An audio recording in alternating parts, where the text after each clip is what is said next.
Alright, hello everybody. Last day for me here in beautiful Miami, Florida, and we have managed to pull out of the bag at the last minute something rather special indeed. You see, today I am behind the wheel of a new Honda NSX. Although not quite, because I am in the land of eagles and freedom, this is in fact an Acura NSX. Not that you'd know really from the outside, because it has been mostly debadged. Now, the NSX debuted a few years ago, but it would be very fair to say that in the United Kingdom, at the very least, it hasn't done well. Using my very unscientific barometer of how many do I think that I've seen, I would say I've seen perhaps about 2 in the wild, at least one of which belonging to somebody that ran a Honda dealership, so I'm not really sure that one counts. If you look at it based purely on numbers, there isn't really an awful lot wrong with the NSX at all, and its predecessor was ridiculously well loved, and in fact now perhaps more than ever it is a revered item. I've driven the original, and I must confess, and I know this is sacrilege to say, I'm not totally in love with the original car. I understand it, I appreciate it, I get it, and I know what it represents, but it's never been a vehicle that I lust after. However, this one I kinda do. For me, a supercar has to win you over the moment you see it, and when these launched and I saw them in magazines, I didn't really think that it quite worked. From the front, pretty good, side very good, but it was the rear that just didn't work at all for me. However, the first time I saw one in the flesh, it was absolutely stunning. A really, truly beautiful car. They have styled this thing just right, but for whatever reason, it simply doesn't photograph that well. It's also very compact, very small, very narrow, very snug, and it feels like the body has been shrink wrapped around the components underneath, and there are plenty of components underneath. This thing is a technological tour de force. You have a twin turbo V6 engine in the middle producing about 500 horsepower, and you then have a bevy of 3 electric motors, 2 up the front, 1 on each axle, and 1 at the rear.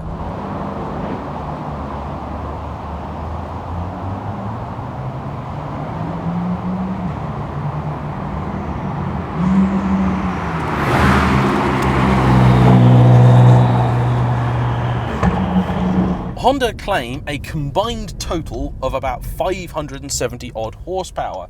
Now, I say a combined total because if you added up the power of all of the motors, it would in fact give you more than that.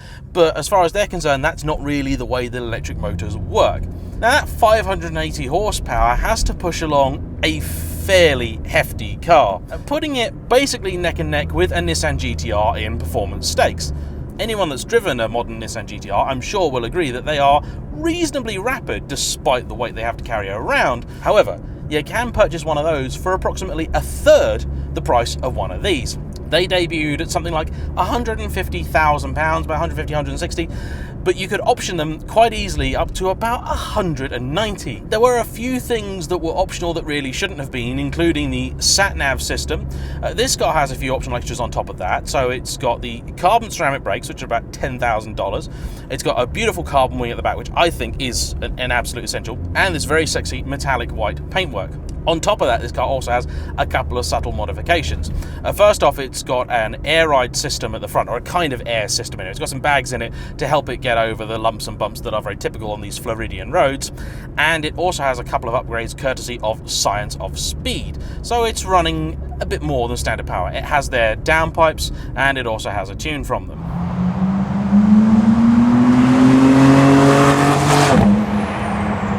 It isn't a particularly tuneful engine, it must be said, and every time the engine kicks in, because I'm currently driving it in sport mode, I keep thinking it's the compressors for the air system. It's just not a great sounding car, certainly at low RPM.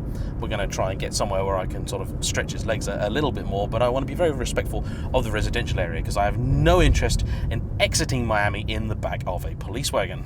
The interior is certainly a part of this car which got an awful lot of stick when it was released. People very keen to point out the fact that this is a Honda sat-nav and infotainment system, and that's true, it is.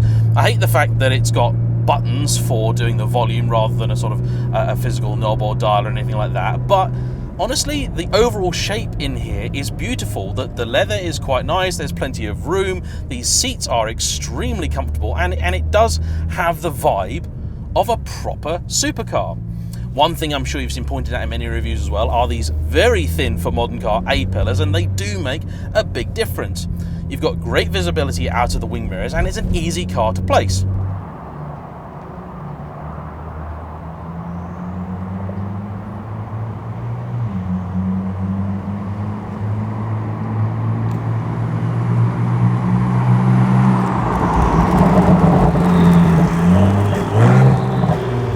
It's not the softest or most cosseting ride, but it's also not entirely uncomfortable.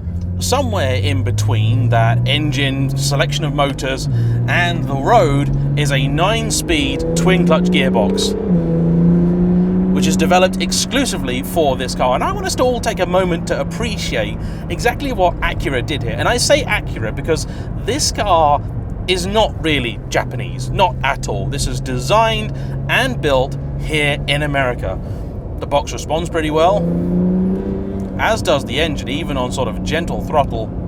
Very responsive, very nice, sounds a little bit better, but I suspect what's just gone past us is probably one of the reasons that this car struggled quite a bit, because for well under $100,000 you could pick up a Corvette Grand Sport with loads of power, a big, thundering, shouty, freedom-based V8, and a dealer on every corner that could easily service it. This thing's fast.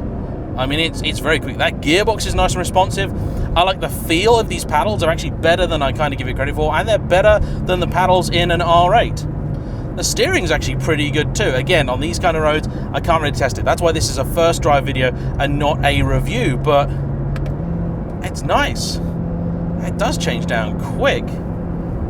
So this car's running a JB4 piggyback system, which is giving it a bit of extra power, and it's got plenty of power. I've not revved it out, and I probably won't get the chance to, but it's nice.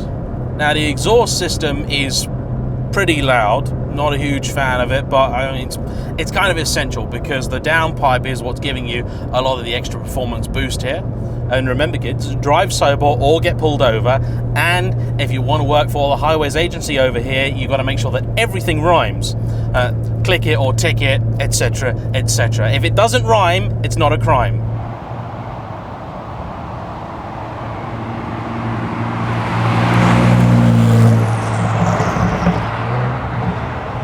Honestly, this is a very comfortable car. It's a very nice place to be, and I keep thinking of something. So there's a very particular reason that I've been so keen for so long to drive one of these, because in the next couple of years, hopefully maybe if I'm really lucky in the next year, I do want to buy a supercar. I want to buy something full, proper, you know. I had my Evora before, which has many elements of a supercar, but a supercar it is not. The yardstick that I'm using really is something like a Lamborghini Gallardo, and the simple fact of the matter is that because these have depreciated so horribly, I mean, I think you can get an example of this that's about 2 years old, and they did do an update, they did recently do an update, but what they changed was minimal, and a 2-year-old car with barely any miles on, I can get for basically just over half price.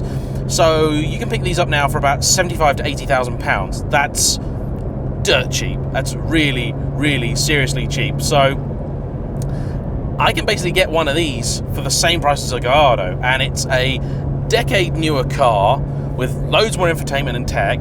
It's very fast. It's also very rare, which means a hell of a lot to me. I like the underdog. I like the more interesting stuff. And as you might expect, there is at least some Japanese influence here because they don't break.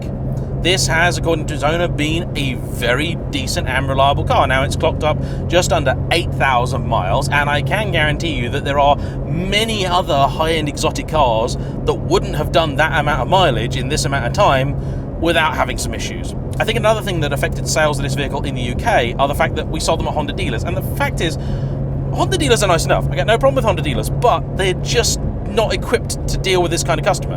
In fact, there's only about 2 dealerships where actually qualified NSX resellers, and they're about a mile down the road from each other, which makes no sense either. So it's a very odd setup that we have at home, and the fact is that this car really did deserve better because it goes well, it looks great, It feels genuinely special. It gets a lot of attention. It is a proper supercar.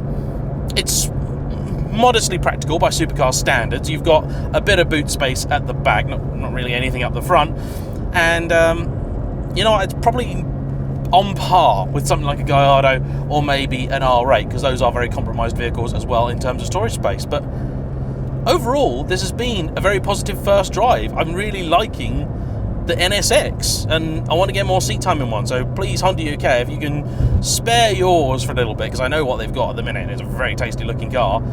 I would love to get some more seat time. Or alternatively, if you're back home and you've got one of these and you're watching this video, can I have a go, please? Because I'd like to try it on my own local roads. It does well enough out here, but in many ways these are actually the worst roads possible for this kind of car, because they don't really let you show off its talents.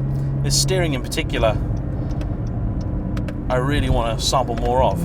But for now, I like the NSX, and I've had a really good time out here in Florida. I'm already planning my great return to the United States, which is unlikely to be this year, but more than likely to be next year.